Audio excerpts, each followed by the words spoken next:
Welcome back to the Warehouse Podcast. My name is Jesse. I'm going to be the solo host for the episode, and I'm going to be breaking down what happened in the Orioles series against the Kansas City Royals. Now, of course, the Royals are a really young, really exciting team. They definitely have a chance to sort of uh, outperform expectations. The Central Division is weak this year, as they tend to normally be pretty weak. The Central Division is pretty weak again, and the Royals have potentially an outside chance or maybe a legitimate chance to compete for winning the division in the AL Central. So uh, basically, they've gotten off to a good start. They've really been an exciting team to watch. And I think not even you don't even have to look too closely, and potentially you can begin to see some parallels between what the Royals are trying to do and what the Orioles have been doing and are in the process of doing. Now, the Royals are probably further behind than the Orioles were, sort of in their rebuild process. Obviously, we've completed the rebuild process, and the Royals are probably just beginning to come out of it for the most part. But you can see some parallels a bit between what the Royals have been doing and what the Orioles are doing. So the Royals, obviously, they went to back-to-back World Series some years ago at this point, and they're trying to build up and trying to get back to that point. So yeah, we were going to Kansas City, so this was a road series for the Orioles. Not the easiest team by any stretch. I think when looking at it, I think the Orioles should feel like mission accomplished. We took two out of three on the road, but the series wasn't smooth. It wasn't as sound, perhaps, as you would hope that it would be. So I'm basically just going to talk about what happened. And yeah, just kind of elaborate and break down went well, what went well, and then talk about some of the things that the Orioles need to improve on, hopefully sooner rather than later. But yeah, what the Orioles need to improve on in order to become the team that we really hope they become, and what they would need to do to potentially compete for a World Series. So I know that's a lot just from an analysis of one series. But there was a lot in here, I think, that is somewhat revealing. And can I think what happened in this series does sort of not encapsulate the Orioles, but it is sort of a manifestation, I think, of what the Orioles team is right now. So yeah, I think it's an interesting series. There was nothing massive that happened in this series, nothing groundbreaking, no immediate news that has emerged that is really really important. No Jackson Holiday debuts, for instance, nothing like that for this series. But it was pretty explosive, especially in the first two games, with the scoring in particular. And then, as I'll talk about, game three was a bit quieter. But so we'll start with game one, which happened on Friday night in Kansas City. So just to start, Dean Kramer had a really nice start. It was really nice to see this after his previous performance against the Brewers. Now, don't get me wrong. Of course, the Brewers are a better offensive team, probably overall. I would say definitely than the Royals. But yeah, Kramer really struggled in his start against the Brewers. Now, arguably some of this was bad luck and et cetera, et cetera. But overall, the results of that performance were really, really bad. And the results, the stat line is probably worse, is definitely worse, I think, than what his performance actually was. So yeah, Dean Kramer went 5 2/3. He ended up giving up three earned runs, which is not is it's decent, it's okay, but it's not great. But he gave up a home run to Pasquantino, and that was a solo home run. And he had just given up that one run. But then he exited in the sixth inning with runners on first and second with two outs. And hopefully, in that situation, the reliever comes in and you get the out, and you have a nice line there where you have 5 2/3, one run. And we would, that's great from Dean Kramer. We're happy with that, etc. But Keegan Aiken came in the game and he really made a mess of the situation.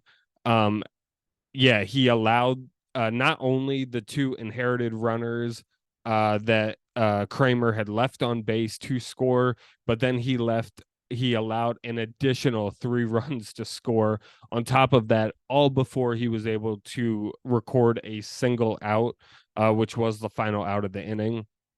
So, uh, yeah, Keegan Aiken came in, really did not pitch well, gave up those runs.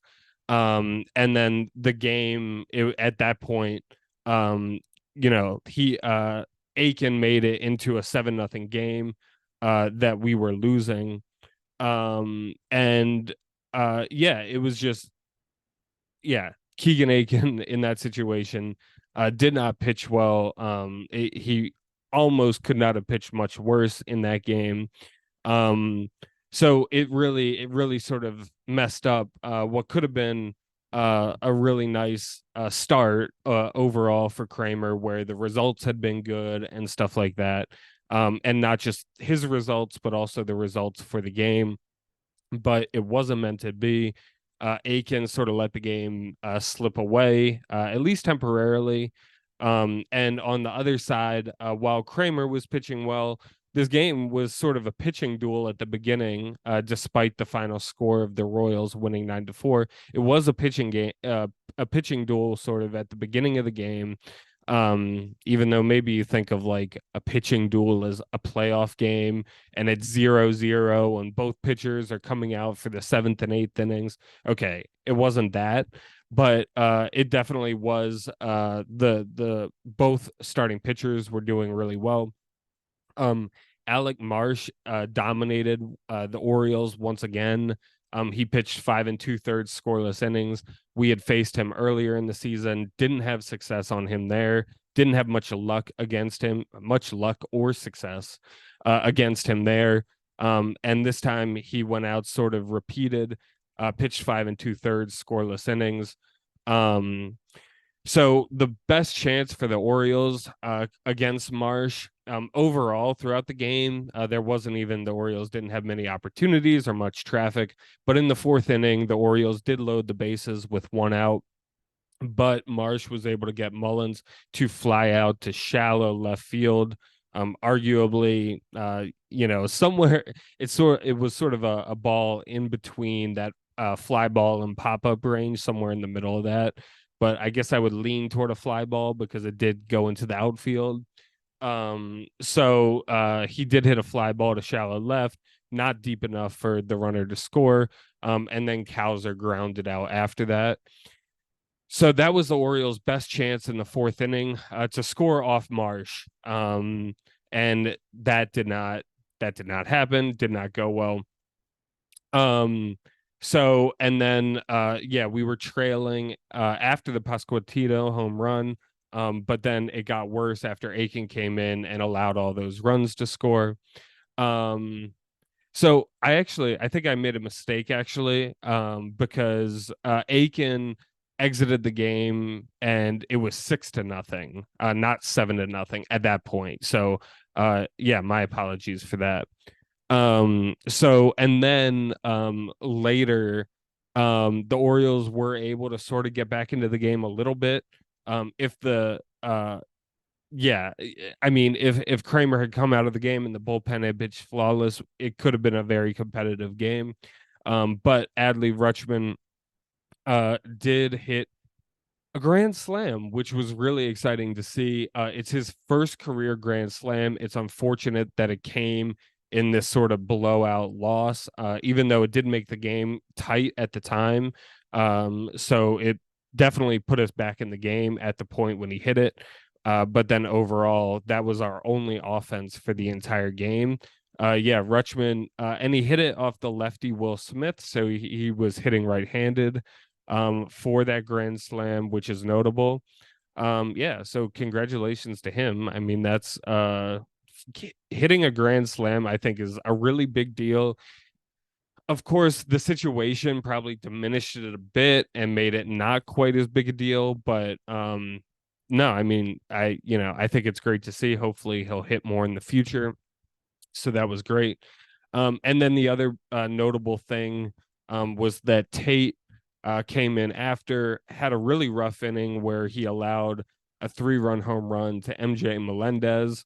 And basically, because of the combination of Tate and Aiken, the game was gone at that point. I mean, technically, okay, you could, I mean, according to the stat line, Kramer gave up 3 of the runs too, but I'm gonna say 2 of those runs were sort of to Aiken. So between the more or less five runs to Aiken and the 3 runs to Tate, the Royals ended up scoring 9 runs in the game. And most of the time, even with this great Orioles offense, conceding 9 runs is not going to be okay, and we're not going to be in a position to win. So the Orioles did drop game 1. That was, at the time, it felt kind of upsetting, just because of how we lost, because of how we sort of unraveled after it having been a competitive game. But the Orioles did rebound in game 2. And this was a big matchup. This was an exciting matchup, because, well, going into the game, I think there was a lot of excitement about the matchup, even though it really didn't live up to the hype. It was Corbin Burns against Cole Reagans. Of course, Cole Reagans is the young superstar pitcher coming up for the Royals. And yeah, I mean, before you could even really settle into the game, Reagan was already out of the game. The Orioles scored 7 runs in the second inning off Cole Reagans, and Reagans had to exit in the middle of the inning. It was just a hit parade, a barrage of hits that allowed the Orioles to score 7 runs and jump out to a 7-0 lead. Now, looking at the final score, and knowing that fact is kind of disappointing, because the Orioles only ended up winning the game 9-7, sort of by the skin of their teeth. So it was pretty, especially given that start, although it was really nice to get that start after having lost the game before. It definitely was not a smooth and comfortable and relaxing win. The Royals had plenty of opportunities throughout the game to fight back, brought the tying run up to the plate, had the tying run on deck in many different situations, stuff like this. So it was rather unfortunate, but the Orioles did end up securing the win. So Corbin Burns, he pitched well until the 6th inning, when he gave up a 3-run home run to Salvador Perez. Salvador Perez ended up having a really good series against us. For those who don't really know, I love Salvador Perez as a player. I've loved him for a long time. Now, I would love him more if he was an Oriole. He's not, unfortunately. I do hope that he's, is a Kansas City Royal for his entire career. Just because I think it's really cool when players do that and they sort of show that commitment to a particular city, and a player is just a legend for a city, and there's no things about loyalty, and it's just nice, especially in professional baseball, when there's so much about money, and when players get to the free agent market so many times, it becomes about who is going to pay me the most money, which that is more than fine for that to be a consideration for players. I'm not judging them for that. But when you get a situation like the Orioles had with Cal Ripken, when I mean, I think, like, if Cal Ripken for the last 5 years of his career had played for, I don't know, the Cardinals or something like that, it wouldn't be as now, granted, I know that there may be other issues with Cal Ripken and stuff like that. But overall, it's nice that Ripken is clearly committed to Baltimore. At least in some at least in some fashion committed to Baltimore. He's involved here. He's now, of course, part of the new ownership group. So I in that way, I just hope that Salvador Perez can be an all-time Kansas City Royal. And he was signed to a big contract a few years ago. So yeah, but in any case, just saying all that, I really do like Salvador Perez as a player. I mean, he hit 40 home runs just a couple years ago or so as a catcher, which is just unbelievable. And he's great defensively too. Now maybe, especially in recent years as he's gotten older, maybe some of his defensive metrics haven't been as good. I'd have to look into that, but overall, I'm a big Salvador Perez fan. And he hit a monster home run, a big home run. I mean, I guess when I say a monster home run, it didn't go that deep relative to other home runs, but he did hit a big 3-run home run off Corbin Burns, which made the Orioles go to their bullpen. And it was a struggle for the Orioles bullpen from that point forward. We did sort of limp to the finish line and we were able to get the win. But Yohan Ramirez struggled. He gave up runs. He threw 2 wild pitches that like bounded so far away from the catcher. In one way, I guess you could talk about the movement on the pitches that would sort of make the pitches so unblockable. But also he didn't get the ball to the catcher's glove on a line, so uh yeah, so Yohan Ramirez struggled. At the end of the game, Craig Kimbrell, he did end up coming in to get the save. This was really notable, of course, because it was his 422nd career save, which tied Billy Wagner, a closer for the Mets, really good closer for the Mets, a lefty closer. He played for other teams, but I'm just remembering the time Billy Wagner was on the Mets. But yeah, I cannot remember, but he tied him for 7th all time. So yeah, he just really is a great closer. I'll talk about him a little bit more at the end. But yeah, so congratulations to him for that. Colton Cowser was sort of funny. He caught the last out and he sort of carelessly and I guess mindlessly threw the ball into the fountain at Kansas City. Fortunately, it was able to be retrieved and Craig Kimbrell was able to keep it. But sort of a funny moment. Cowser, I guess this young kid in Major League Baseball, not being aware and not recognizing the significance of that ball and of that save for Craig Kimbrell. So fortunately things did work out and he was able to keep it though. The O's got 2 big insurance runs, both in the 7th and the 8th inning, which ended up being the deciding runs in the game. And yeah, the Orioles just had to go through the entire bullpen. Or not, okay, not every single bullpen arm was used that game, but a lot of them. All of them after yeah, so basically the Orioles had to go through Coulomb, Yohan Ramirez, Yenier Cano, Keegan Aiken, Mike Ballman, and then finally Craig Kimbrell for the save. So the O's in that game, we had 15 hits, of course, scoring 9 runs. That's going to be, hopefully you're going to have a lot of hits in that game. So the Orioles had 15 hits. And we really it wasn't like anybody went 5 for 5 in that game and had 3 home runs. No, it was really spread around. So the first 5 hitters in the lineup all had at least 2 hits each, which is really impressive. Henderson, Rutschman, Mountcastle, Santander, and Westberg all had at least 2 hits in the game. And a couple other notes from the game. Mateo did start the game in center field because Reagan's the lefty was pitching. And Mateo, in most games where there's a lefty, he comes in some form or fashion. whether it's second base, whether in the outfield, to sort of take over, and to get his bat in the lineup. Also combined with his defense, it's not all about his bat, but just a combination of he does well against lefties, so this is a good time to get him in, and a chance to give somebody off, to get somebody a day. And he came in center field. So Mullins did sit this game for most of it.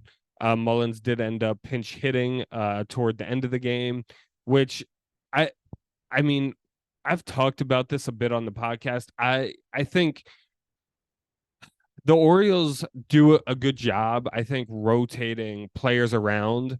I would like to see and putting guys in situations. We have a lot of platoons. We're doing that a lot this year. First base, left field, and even a bit at second base and in center field. Okay, maybe not all of these are like pure platoon situations, but we are doing a lot of this. And so the Orioles really like value putting guys in situations where they're going to succeed. Um, the idea, especially with the injury issues to Mullins, I just don't love if Mullins gets an off day for him to then have to come into the game later. Of course, with some of the younger players and stuff like this, maybe this is not a big issue. But especially with someone like Mullins, I would prefer if we are going to pencil in somebody like Santander, somebody like Mullins, etc., to have an off day. I would just want that to be their day where they're off, and even mentally, most of the time, wouldn't even have to think about coming into the game.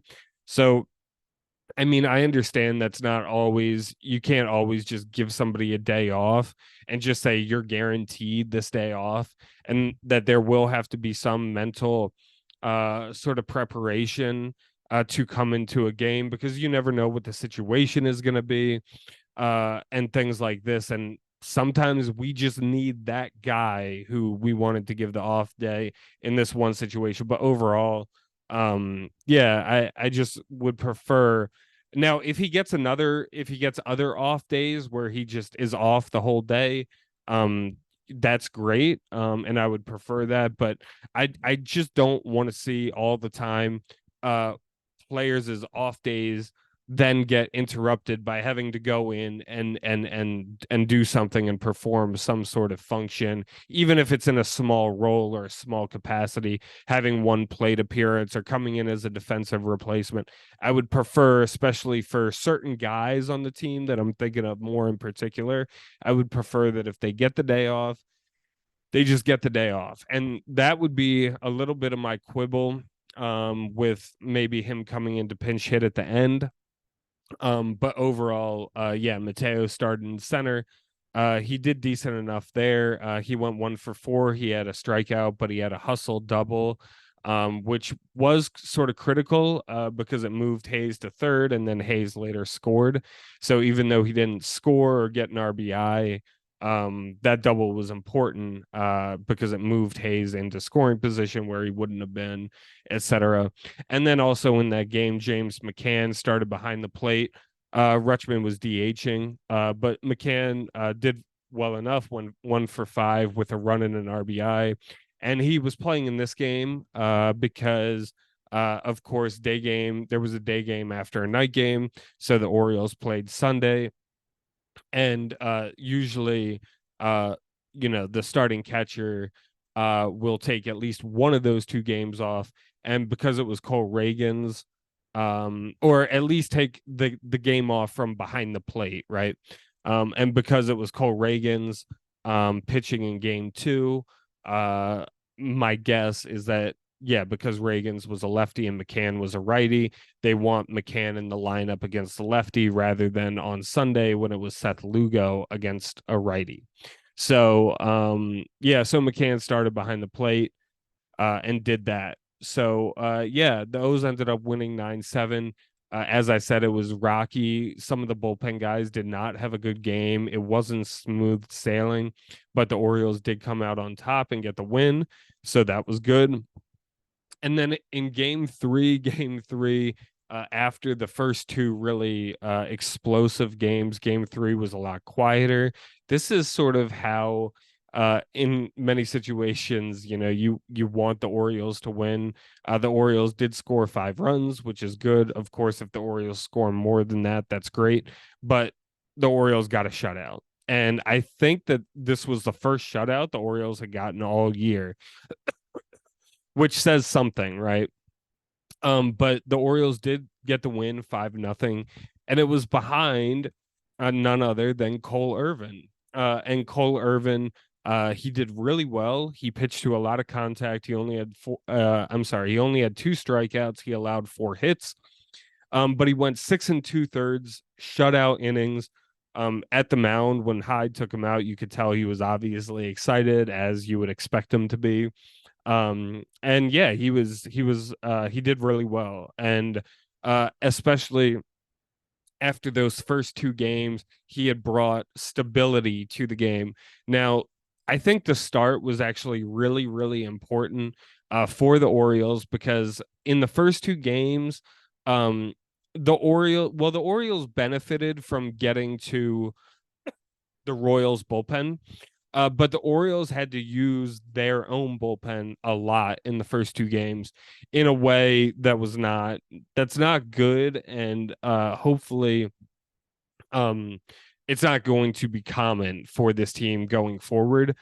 But the Orioles, they don't have an off day again on Monday. They go straight to play the Angels, and there's no time off or anything.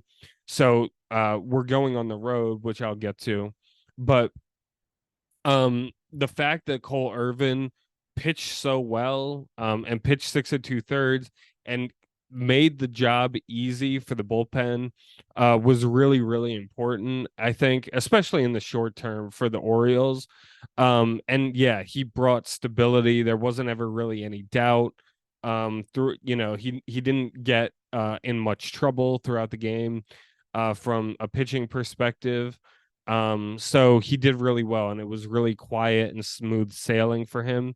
And then partly because of the game situation, the bullpen came in and got the Orioles to the finish line, just sort of cleaning up. And yeah, it wasn't the bullpen came in pretty comfortable situations overall. There were no one run. It wasn't 1 run game at that point or anything like that. So yeah, the Orioles had, I think, if I'm remembering right, the Orioles had 4 runs by the time Irving came out of the game. Which, look, with this Royals team, the game isn't over at that point. But it was definitely comfortable. And yeah, the bullpen didn't end up having any problems, I think, in large part because it was smooth. And Cole Irvin sort of set the tone, and things were good from that point forward. So in terms of offensively, in the 3rd inning, this was pretty cool. Cowser and Westberg went back to back, hitting solo home runs. So then later, Westberg tacked on another RBI with a bases loaded walk in the 6th. The Orioles got 2 runs there, I believe, in the 6th inning, and then later scored the last run, the 5th run, I think, I believe in the 9th inning. Yeah, I'm pretty sure it was the 9th inning with Ramon Urias getting an RBI. So one other sort of notable thing about this game, which was pretty cool, Anthony Santander hit his 5th career triple. Now, we know Anthony Santander is not the fastest player we have, not by any stretch. But yeah, hitting a triple is pretty cool overall. And he's only had 5 in his career. So that probably had to be an exciting moment for him. He definitely has, I mean, I guess most players do have more home runs than triples. Yeah. I think, like, yeah, I mean, I guess a triple is the hardest thing to get in baseball, just because you sort of have to hit it perfectly and have the right things in the field happen in order for you to get 3, especially if you're not a fast runner. But yeah, so he's only had 5 career triples, and this game Sunday he got his fifth. So that was pretty cool. So yeah, the Orioles do end up taking 2 out of 3 from the series. I will say, just sort of go through some takeaways. So first of all, congrats to Craig Kimbrell. I mean, he's a great pitcher. He has been throughout his career. He's definitely in the Hall of Fame conversation, and he's like definitely among the best current closers, like not current closers right now, but current closers career wise that are still pitching. He's right there, arguably. Like people could have debates probably about whether Kenley Jansen or Craig Kimbrell have had better careers. But he's just overall been a stellar closer throughout the course of his career. And 422 saves is fantastic and amazing. We'll see if he ends up getting to 500 in his career. He is getting older, so it's not going to be easy for him to get to that. But even the fact that he has 400 career saves, I mean, that is a really, really impressive baseball career. Um, so the other notable thing I would say is the bullpen struggles. I know coming into the season, this was one of my concerns about this team. But the bullpen in games 1 and 2 was not very good. Overall, just not very good.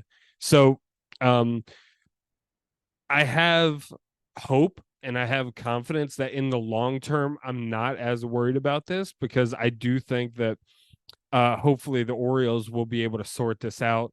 Of course, at the trade deadline, there are arms on the move all the time. So it's not that I'm hyper worried about already. I'm not worried. Oh my gosh, what are the Orioles going to do with the bullpen when we get to the playoffs and the World Series? And I'm not worried about that yet. Of course, if we had this bullpen right now going into the playoffs, I'd be more worried. But I think most likely there are going to be a lot of changes that happen from now until then. So I'm not like overly worried about the bullpen in the long run, but in the short term, this bullpen is feels very shaky and very inconsistent. Of course, Craig Kimbrell is doing great at the back end, but it's really like the middle relief, and it it's unstable, and that was sort of demonstrated in the series in games 1 and 2 in particular. Of course, game 3 there were no bullpen issues, but games 1 and 2, especially like game 2, it shouldn't have been a competitive game, and we had to go through so many bullpen arms just to get through the game, because guys did not pitch well. And then in game 1, the only reason that that was not a competitive game for the Orioles was because the bullpen was a disaster and made it a problem. So I am worried about this bullpen in the short term. So I think I'm gonna get on these recaps and talk about this issue more and more in the future because yeah, I'm like worried about it right now. The Orioles are clearly looking for answers. That's why we went and got Johan Ramirez, was because this bullpen is a little bit of a problem. With Ramirez in particular, he's definitely going to need some work. I'm not like that worried about him because I still have some hope that the Orioles can work more with him. But overall, some of these middle relievers are just not exactly getting the job done. And right now for the Orioles, we don't have our rotation is not where we think it will be in the pretty near future. So the bullpen has had to pick up a lot of the slack.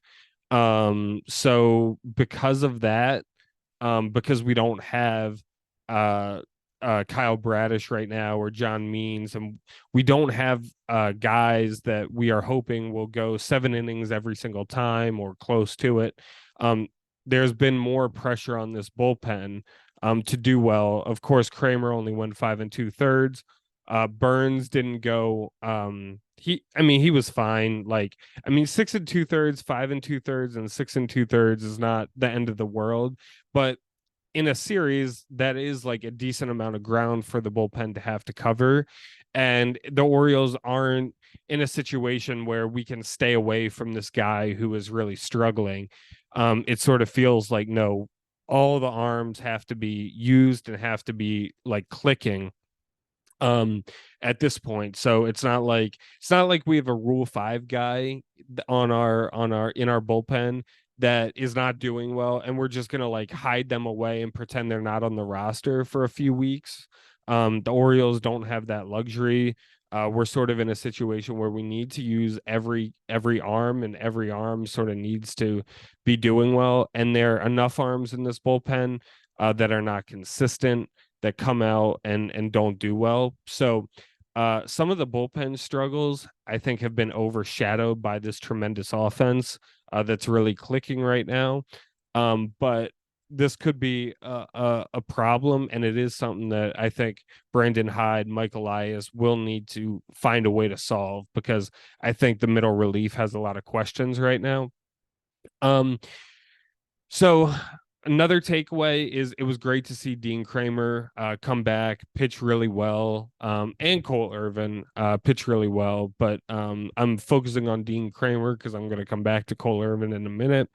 But yeah, it was nice to see Kramer pitch so well after he had struggled against Milwaukee. Um, another notable thing, Jordan Westburg continues to be impressive. He went 5 for 12 in the series, had a good amount of production, had the home run. So that was really encouraging to see from him. So as he continues to do really well, we're gonna keep talking about it, because most of the time he's hitting 8 for the Orioles, again, especially against right-handed hitters. Right-handed pitchers. He's hitting really at the bottom of the order. But there might come a time when he just continues to hit so well that he might get moved up. Now, okay, maybe not moved up to 5, but potentially hit 7 or even 6. So he did hit 5th, I think, in the one game against Reagans, when Reagans was pitching, of course, the lefty righty thing. But yeah, Jordan Westburg is continuing to do really well, and it's really exciting to see. Another note, this is a more disappointing one. Ryan O'Hearn went 0 for 9 in the series. He'd been hitting really, really well. He did have a long fly ball out to center, hit it to the worst part of the ballpark. But he did go 0 for 9. He went 0 for 5 in one game, 0 for 4 in another. So that was, disappointing is too much, but unfortunate to see from him, and hope that he can turn it back around. And then, yeah, I guess here at the Warehouse Podcast, we're sort of on Jackson Holiday watch. We're sort of waiting and waiting for him to really demonstrate what he's capable of.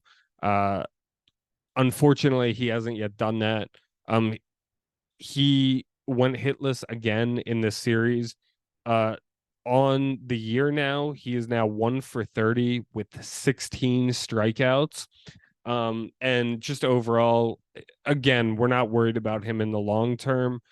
Short term, okay, there might be some questions. So yeah, it's kind of a thing with him where at some point maybe the Orioles do think about sending him back to AAA. We might not be that far off from having that conversation. I think, he's going to get I don't expect that to be imminent. I don't think that he will get sent back down anytime. Like I'd be very surprised if tomorrow or in 4 or 5 days he got sent back down. But give it another 2 or 3 weeks or something like this, and I could see a situation where he ends up getting sent back to AAA. But overall, yeah, he's just really struggling. Yeah, 1 for 30. The 16 strikeouts, I think, is like the most concerning thing because he's not even putting the ball in play. So we are going to continue to watch him. But yeah, just he's really struggling. And as Tyler and Eli have talked about, fortunately, the Orioles are, because of this offense, because it has been so good. Um, yeah, we're sort of fortunate to be in a situation where um yeah, the struggles of Jackson Holiday is not really plaguing the team. And we're not at a point where, oh my gosh, he's 1 for 30. We're not getting any production. We're losing games by a run or two. And that black hole in the lineup is just really detrimental to this team. We're not at that point. And because of the offense is so good, the Orioles can afford to be more patient with him, but the patience will run out eventually. And it's not patience running out, but the Orioles do probably have a time limit on how much they can see these sorts of numbers and continue to play him. So we'll see. Of course, like, again, I always feel like I need to emphasize nothing to be concerned about with him in the long term. But just, yeah, question mark about the short term, and question mark about how long does he stay here before he gets sent back down to at least work things out and then maybe come back up a few weeks after that. So moving on to the MVP. So actually, I'm gonna say that the MVP and the Cy Young of this series are the same person. I'm gonna give it to the Cy. I'm gonna give both awards to Cole Irvin. Now, granted, his 6 2/3 scoreless innings was not flashy. Right, like, he just had 2 strikeouts. He allowed 4 hits, 2 strikeouts, and he's getting a Cy Young award. But with that said, I'm sort of giving both awards to him because of the context and the situation of his performance. I do think it was sort of, as I said, I think it was a big deal that he was able to rest the bullpen a bit. And then even when the bullpen did pitch, they weren't high stress innings. The bullpen was pitching pretty relaxed. So that's good to hear and good to see. And yeah, the thing is, why I do not have an MVP for the offensive side. If I was to pick an offensive MVP, there are several different candidates for this, and the offense did well overall as a whole. But no one player really had like it. Last time I did this recap, I was recapping the Boston series, and Colton Cowser clearly, far and away, was way better offensively than everybody else on the roster. Um, even though other guys had good series, is nothing compared to his offensive outburst. So in this series, it wasn't really like that. Like, everybody did a little bit. Everybody made contributions, but nobody like really stood out among the pack. Arguably, you could say Westberg was in the conversation for offensive MVP. You could say Santander, stuff like you could make arguments for Mountcastle and Rutschman definitely, I think, is in that conversation too.